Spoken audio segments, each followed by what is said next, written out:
Everest masala వారెవా powered by natural refined sunflower oil కి స్వాగతం సుస్వాగతం. వారెవా ప్రేక్షకులందరికీ సంక్రాంతి శుభాకాంక్షలు.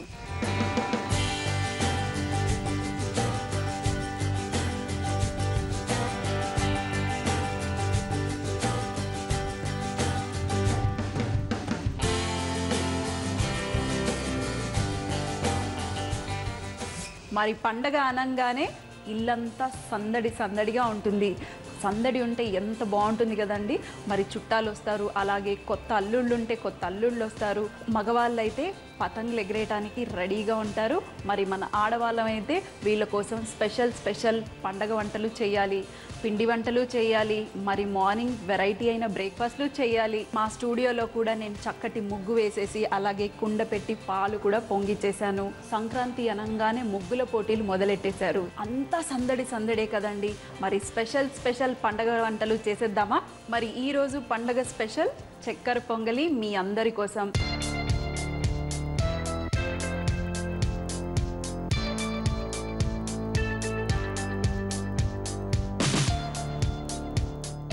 సో ఫస్ట్గా కొంచెం నెయ్యి, సో అలాగే ఇందులో కొంచెం అంత పెసరపప్పు, అలాగే 1 కప్పు రైస్. మరి 1 కప్పు రైస్కి మీరు 1 టేబుల్ స్పూను పెసరపప్పు తీసుకోవాలి. చాలామంది ఏం చేస్తారంటే 1 కప్పు రైస్కి 1 కప్పు పప్పు తీసుకుంటారు. కానీ మా స్టైల్ మాత్రాన 1 కప్పు రైస్కి 1 టేబుల్ స్పూను మన పెసరపప్పు. మా అమ్మమ్మ ఎప్పుడు చక్కెర పొంగల్ చేసినా నాకు మాత్రం స్పెషల్గా కొంచెం ఎక్స్ట్రాగా తీసి పెట్టేది. నేను 2 రోజుల వరకు ఫ్రిడ్జ్లో పెట్టుకొని తీసుకుని వేడి చేసుకుని ఎంజాయ్ చేస్తా. అంత ఇష్టం. సో మరి ఈరోజు అంత ఇష్టమైంది నేనే తినేస్తాను. సో మరి కాస్త వేగిన తర్వాత ఫస్ట్గా మనం ఈ బియ్యము అలాగే పప్పుని ఫస్ట్ ఉడికించుకుందాము.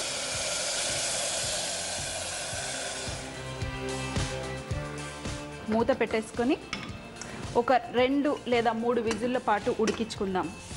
ఒక 70% మన బియ్యము అలాగే పప్పు ఉడికిన తర్వాత బెల్లము అలాగే పాలు వేసుకొని మంచిగా మళ్ళీ మొత్తం మెత్తగా చక్కెర పొంగలి అయ్యేంత వరకు ఉడికించుకుంటారు.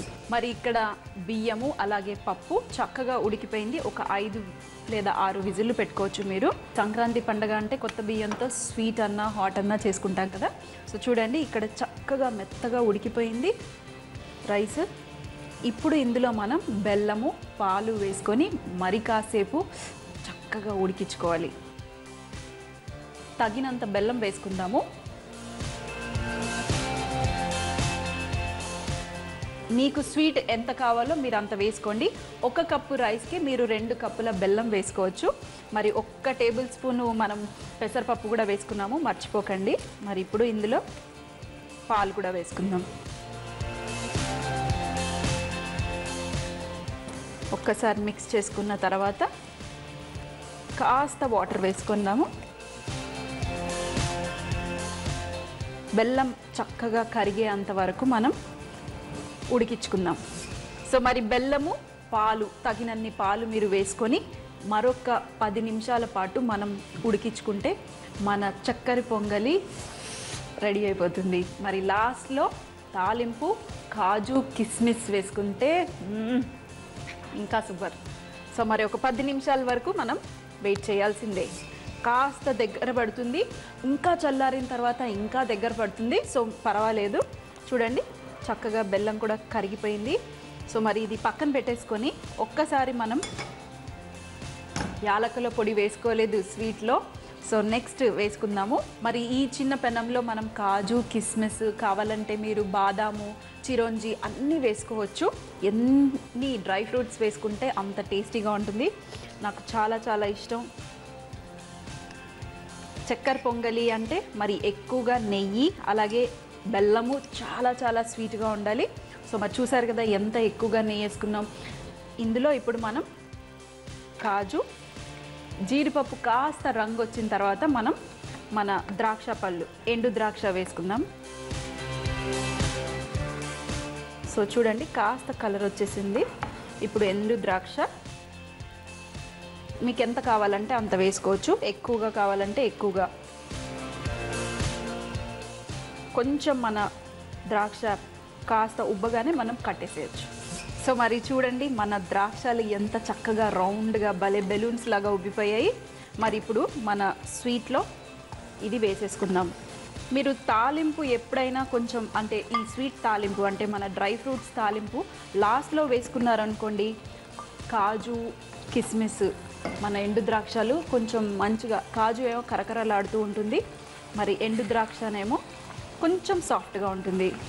అదే మనము ఉడికిచ్చేసుకున్నాం అనుకోండి అందులో కలిసిపోతుంది.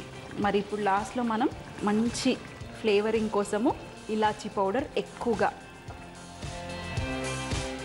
మరి అలాగే ఈ పచ్చ కర్పూరంని కూడా చూడండి ఇలా చేయితో కాస్త నలిచేస్తే చూడండి నలిగిపోయింది.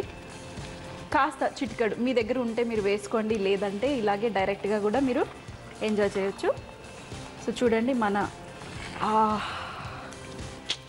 గుమ్మ గుమ్మ గుమ్మ వాళ్ళు ఆడిపోతుందండి మా స్టూడియో మొత్తము. లాస్ట్లో నేను యాలకుల పొడి వేసుకున్నాను, అలాగే ఈ పచ్చ కర్పూరం వాసన అయితే సూపర్గా ఉందండి. మరి తింటే ఇంకెంత సూపర్ ఉంటుందో ఆలోచించండి. చూడండి అసలు రైస్ కూడా మొత్తం మ్యాష్ అయిపోయింది. ఇలాగే ఉండాలి. మనకి బయట ప్రసాదం, గుడిలో ప్రసాదం లాగా ఉంది కదా, తింటే కూడా అలాగే ఉంటుంది. సో మరి నేనైతే ఇది వేడి వేడిగా ఎంజాయ్ చేయబోతున్నాను. కాస్త ఒక చిన్న దాంట్లో నాకు ఎప్పుడైనా ఈ చక్కెర పొంగలి వేడి వేడిది అంటే మరీ వేడిగా కాకుండా కొంచెం వేడిది ఉంటే చాలా ఇష్టంగా ఎంజాయ్ చేస్తాను. వాహ్,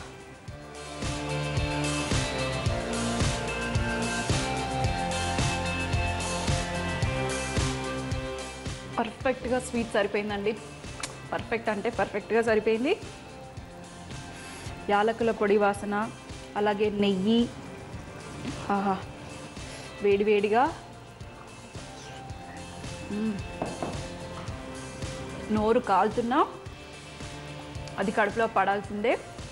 ఇదంటే చాలా చాలా ఇష్టం. సో మరి మీరు కూడా చేసేసేయండి వెంటనే పండక్కి. చక్కెర పొంగలి తయారు చేయు విధానం: కుక్కర్లో నెయ్యి వేడి చేసి పెసరపప్పు, బియ్యం వేసి వేయించుకోవాలి. తగినన్ని నీళ్లు పోసి మూత పెట్టి ఒక 5 విజిల్లు వచ్చేంత వరకు ఉడికించుకోవాలి. ఇప్పుడు బెల్లం, కొన్ని పాలు పోసి 10 నిమిషాల పాటు ఉడికించుకోవాలి. ఒక ప్యాన్లో నెయ్యి వేడి చేసి జీడిపప్పు, ఎండు ద్రాక్ష వేసి వేగాక చక్కెర పొంగల్లో వేసి చివరగా యాలకుల పొడి, పచ్చ కర్పూరం వేసి కలిపి వేడివేడిగా లేదా చల్లగా సర్వ్ చేసుకుంటే చాలా బాగుంటుంది. నువ్వులతో అరిసెలు అంటే ఎక్కువగా నువ్వులు వేసుకొని అరిసెలు చేసుకుంటారు. అలాగే సకినాలు, ఇవన్నీ సంక్రాంతికి బియ్యంతో అలాగే నువ్వులతో చేసుకునే పండగ. మీకోసం ఈరోజు నేను కొబ్బరి నువ్వుల కజ్జికాయలు చేయబోతున్నాను.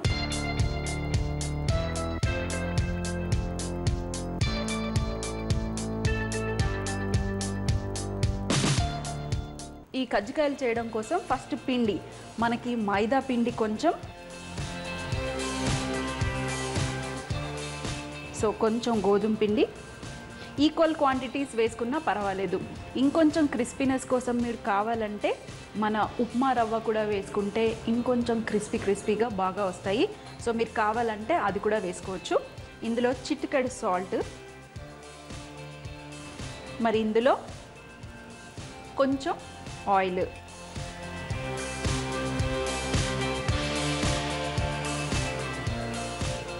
కొంచెం నూనె వేసిన తర్వాత చక్కగా మిక్స్ చేసుకుంటే పిండికి పట్టుకొని క్రంబుల్గా అవుతుంది. మరి ఇందులో నీళ్లు పోసుకొని మనం కొంచెం మరీ చపాతీ పిండిలాగా కాదు, మరీ పూరి పిండిలాగా కాకుండా కొంచెం సాఫ్ట్గా తడిపి పెట్టుకుందాం.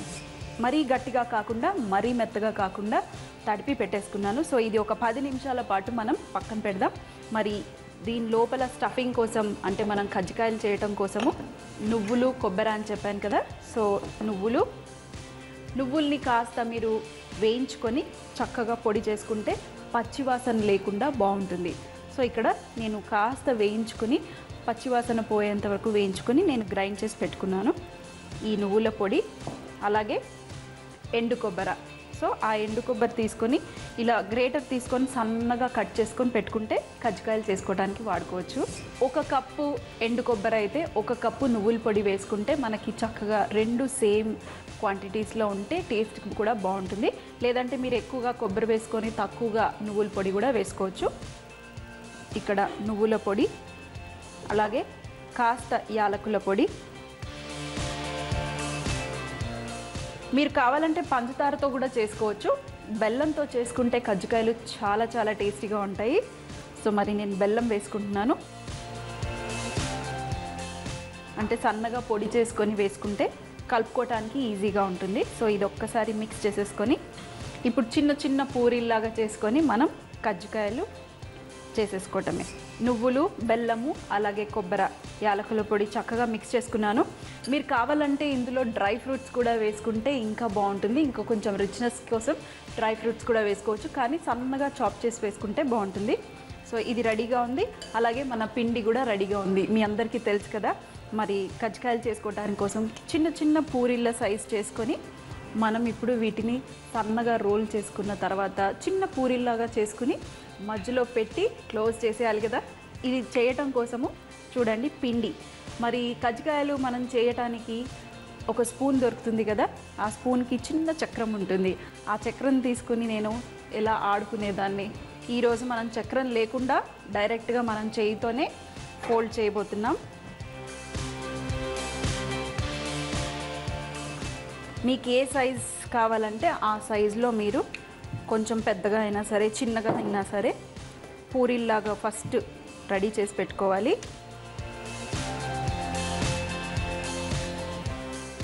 ఇంకాస్త పెద్దగా కావాలంటే మీరు ఇంకాస్త పెద్దగా కూడా చేసుకోవచ్చు. ఇంకొంచెం పెద్ద పూరి. సో మరి ఇక్కడ పూరి రెడీ అయిపోయింది. ఈ పూరీలు మనం ఈ పూరీల మధ్యలో ఇప్పుడు మన నువ్వులు అలాగే కొబ్బరి మిక్చర్ని వేసేసుకుందాం. కొంచెం నిండుగా వేసుకుంటేనే మనం తినేటప్పుడు ప్రతి కజ్జికాయ బైట్లో మనకి ఆ స్వీట్నెస్ తగులుతూ ఉంటేనే చాలా టేస్టీగా ఉంటుంది. సో మీరు ఎంత పెట్టగలుగుతారో మీరు అంత స్టఫింగ్ లోపల పొడి వేసుకోవచ్చు. వేసిన తర్వాత ఇప్పుడు మనం కాస్త చుట్టూరా కొంచెం నీళ్ళు పెట్టుకుందాం. పెట్టుకొని ఫోల్డ్ చేసేస్తే, ఫోల్డ్ చేసిన తర్వాత ప్రెస్ చేసేయండి. మీకు ఇందులో షేప్స్ కూడా చేసుకోవచ్చు. స్టార్ షేప్ అంటే పెద్ద రౌండ్ చేసేసుకొని పెట్టేసి ఇంకో పూరీని చేసేసి దాని మీద పెట్టేసి షేప్స్ లాగా కూడా మనం కట్ చేసుకోవచ్చు. మరి ఇది రెడీ అయిపోయింది కదా. ఫస్ట్ గట్టిగా నొక్కండి. అతుక్కుపోయిన తర్వాత ఇలా ఫోల్డ్ చేసుకోవాలి. ఇలా ఫోల్డ్ చేసుకుంటూ ఉంటే చక్కటి షేప్ వస్తుంది మనకి. సో మరి ఇది రెడీ అయిపోయింది మరి కాల్చుకోవడం కోసం. అదే మనం కొంచెం క్వాంటిటీ చేస్తున్నాం అనుకోండి, ఒక్కరమే ఉన్నామంటే ఏం చేస్తాము, అన్నీ రెడీ అయిన తర్వాత ఆరాంగా కూర్చొని మనం కాల్చుకుంటాం. సో మరి మీరు అలా అయినా చేయొచ్చు, లేదంటే ఇలా ఒక్కొక్కటి అయిన తర్వాత కూడా మీరు కాల్చుకున్నా పర్వాలేదు. సో మరి నేను ఇంకాస్త ఒక 4-5 చేసుకొని ఒకటేసారి కాల్చుకుంటాను. మరి చూడండి ఇక్కడ చక్కగా నేను ఒక 4-5 చేసేసుకున్నాను. రెడీగా ఉన్నాయి ఫ్రై చేయడం కోసం. అదే మీ దగ్గర మన కజ్జికాయల స్పూన్ ఉందనుకోండి, చేయటానికి ఈజీగా ఉంటుంది. ఎక్కువగా అంటే కష్టపడకుండా ఈజీగా ఫాస్ట్గా అయిపోవటానికి మీరు స్పూన్ వాడుకోవచ్చు. చూడండి చేయటమే టైం అండి, అంతే. కాల్చడానికి చకచకా కాలిపోతాయి ఇవి. సో మరి ఇక్కడ ఆయిల్ కూడా రెడీగా ఉంది. ఇందులో అన్నీ ఎక్కువగా మనం పెద్ద కడాయి పెట్టుకున్నాం అనుకోండి, అన్నీ ఒకటేసారి మనం కొన్ని కొన్ని వేసుకుని కాల్చుకోవచ్చు. కానీ పగలకుండా చూసుకోవాలి. మరీ సన్నగా కాకుండా మరీ లావుగా కాకుండా మీరు పూరీని రోల్ చేసుకున్నారనుకోండి, మనకి చక్కటి క్రిస్పీగా కజ్జికాయలు రెడీ అవుతాయి. చూడండి కలర్ కూడా వచ్చేసింది. ఇంకో వైపు కూడా కావాలంటే తిప్పేసుకోండి.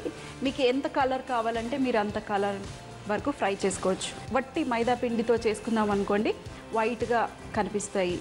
కొంచెం మనం చూడండి గోధుమ పిండి వేసుకున్నాం, అలాగే మైదా పిండి రెండు కలిపి వేసుకున్నాం కాబట్టి మంచి గోల్డెన్ కలర్లో మన కజ్జికాయలు రెడీ అయిపోయాయి.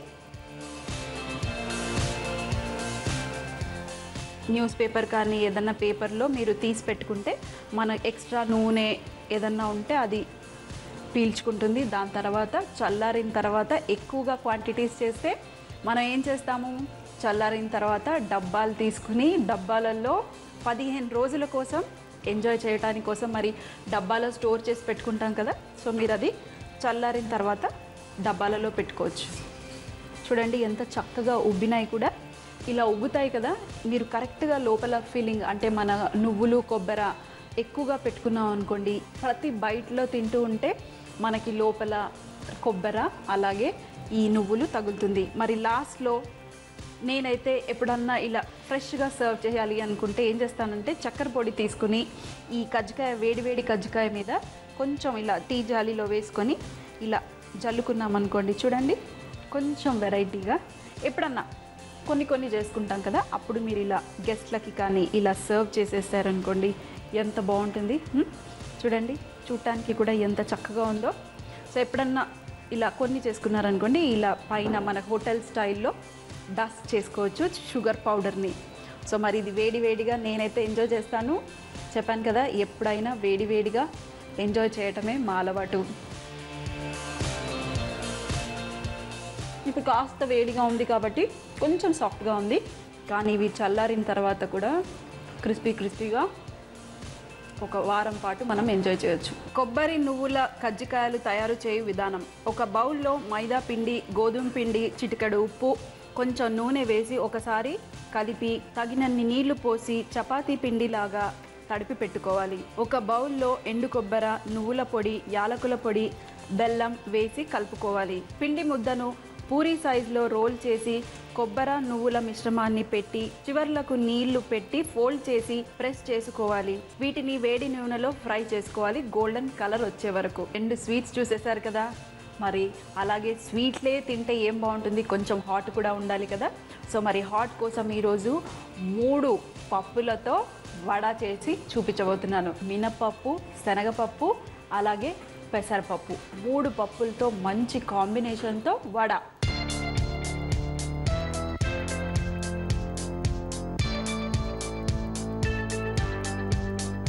మనం పప్పుల్ని ఎలాగైనా నానపెట్టుకోవాలి. సో ఇక్కడ నేను నానపెట్టుకున్న పెసరపప్పు.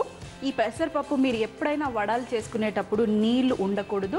మరీ తడిగా ఉందనుకోండి మనకి ఆయిల్ ఎక్కువగా లాగుతుంది, మీ అందరికీ తెలుసు కదా.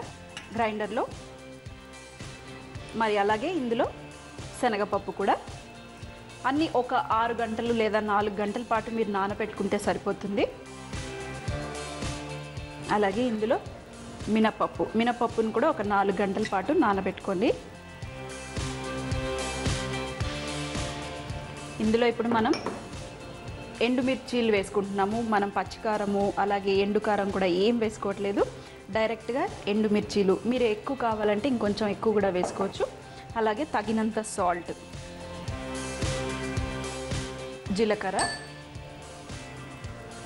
అలాగే ఎక్కువగా కరివేపాకు, అలాగే మన అల్లం ఎక్కువగా కూడా వేసుకోవచ్చు. మీరు ఒక చిన్న అల్లం ముక్క తీసుకుని పొట్టు తీసేసి కూడా వేసుకోవచ్చు, లేదంటే నీట్గా కడిగేసుకొని పొట్టుతో పాటు కూడా మీరు ఇది గ్రైండర్లో వేసుకొని మనం ఇప్పుడు కొంచెం బరకుగా ఈ 3 పప్పులని గ్రైండ్ చేసుకుందాం. ఈ 3 పప్పులని గ్రైండ్ చేసేసుకున్నాను. చూడండి ఇలా బరకుగా గ్రైండ్ చేసుకోండి.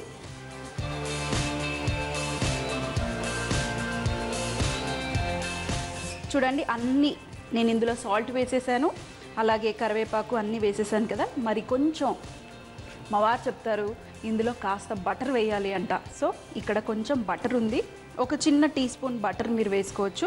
ఈ బటర్ని వేసి కొంచెం సాఫ్ట్గా అంటే ఫ్రిడ్జ్లో పెట్టుకోకుండా కొంచెం రూమ్ టెంపరేచర్లో ఉన్న బటర్ తీసుకొని ఇందులో వేసుకోండి. అలాగే కొత్తిమీర ఎక్కువగా వేసుకొని ఇది చక్కగా మిక్స్ చేసుకుంటే మనం ఈ బటర్ వేయటం వల్ల తేలిగ్గా ఉంటాయి, కొంచెం క్రిస్పీగా ఉంటాయి. సో మరి బటర్ వేసుకున్నాక ఒకసారి మిక్స్ చేసుకుంటాను మొత్తం. ఇప్పుడు మనం చిన్న చిన్న వడలుగా వేసేసుకుందాం. సో మరి చూడండి మిక్స్ చేసేసాను. సో ఒక చిన్న ముద్ద తీసుకొని ఇలా మొత్తం ఫ్లాట్గా చేయండి. మధ్యలో మనం హోల్ ఏం పెట్టట్లేదు, డైరెక్ట్గా ఇవి కాస్త ఫ్లాట్గా వడలు. చూడండి ఇలా. మీరు కావాలంటే ఇంకొంచెం లావుగా చేసుకుని మీరు రంధ్రం కూడా పెట్టుకోవచ్చు, మీ ఇష్టం. సో మీకు ఏ సైజు కావాలంటే ఆ సైజు మీరు చేసుకోవచ్చు. మరీ పెద్దగా వద్దనుకుంటే కొంచెం చిన్న సైజు చేసుకోవచ్చు. కొంచెం నీళ్ళు పెట్టుకున్నారనుకోండి చేయికి అంటుకోకుండా ఉంటుంది. సో మరి ఇవి మంచి గోల్డెన్ రంగు వచ్చేంత వరకు మనం 2 వైపులా కాల్చుకుందాం. మరి చూడండి చక్కటి గోధుమ రంగు వచ్చేసినాయి ఈ వడలు. మరి స్టవ్ ఆఫ్ చేసేసుకొని బయట ఎంత క్రిస్పీగా ఉన్నాయి చూడండి. తింటే కూడా అలాగే కరకరలాడుతూ ఉంటాయి. మరి ఇప్పుడు ఒక పేపర్ టవర్లో తీసేసుకున్నాం అనుకోండి, 3 పప్పుల వడలు అయితే రెడీ అయిపోయాయి. మరి వెంటనే ఈ వేడి వేడి 3 పప్పుల వడలు తీసుకెళ్ళి మా వారికి సర్వ్ చేసి వస్తాను. మరి మా వారికి పెట్టే ముందు పైన బోల్డ్ అంత మంది ఉన్నారండి, మరి వాళ్ళందరికీ ఇవి తీసుకెళ్ళారనుకోండి నాకు మిగలదు. సో అందుకే నేను షోలోనే హ్యాపీగా ఒకటి ఎంజాయ్ చేసేసి పైకి వెళ్ళి ఇచ్చేస్తాను. సో మరి మరొక్కసారి మీ అందరికీ మా తరఫున, అలాగే మా వారి తరఫున, మా స్టాఫ్ తరఫున మీ అందరికీ సంక్రాంతి శుభాకాంక్షలు. అందరూ చక్కగా పతంగులు ఎగరేసుకుంటూ ఎంజాయ్ చేయండి. మరి చూసేశారు కదండి ఈరోజు మా వారేవా ప్రోగ్రామ్. సో మరి మళ్ళీ కలుద్దాం సరికొత్త వంటకాలతో వారేవా ప్రోగ్రాంలో. థాయిలాండ్ మనం వెళ్ళామనుకోండి, వాళ్ళు రెడ్ కర్రీ, గ్రీన్ కర్రీ, ఇలా కర్రీ రంగుల పేర్లతోటి చెప్తూ ఉంటారు. గ్రీన్ కర్రీ అంటే పాలక్ పన్నీర్ చేసుకున్నంత గ్రీన్ ఉండదు. దీన్ని ముందుగా మనం ఒక పేస్ట్ చేసుకుందాం. నిమ్మకాయ ఆకు కూడా మనం తుంచి వేసుకోవచ్చు. దీన్ని దుంపరాష్ట్రం అంటారు. దీన్ని ఎక్కువగా మన మెడిసిన్లో దాంట్లో వాడతారు. ఈ లెమన్ గ్రాస్ని కూడా కొంచెం ముక్కలు కట్ చేసి వేసుకోవచ్చు. బఠానీలు ఇవన్నీ వేసుకొని ఇందులో మష్రూమ్స్, క్యాప్సికము, మంచి సువాసన వచ్చేస్తుంది. ఇలాంటివి కూడా ట్రై చేస్తూ ఉంటే భలేగా ఉంటుంది.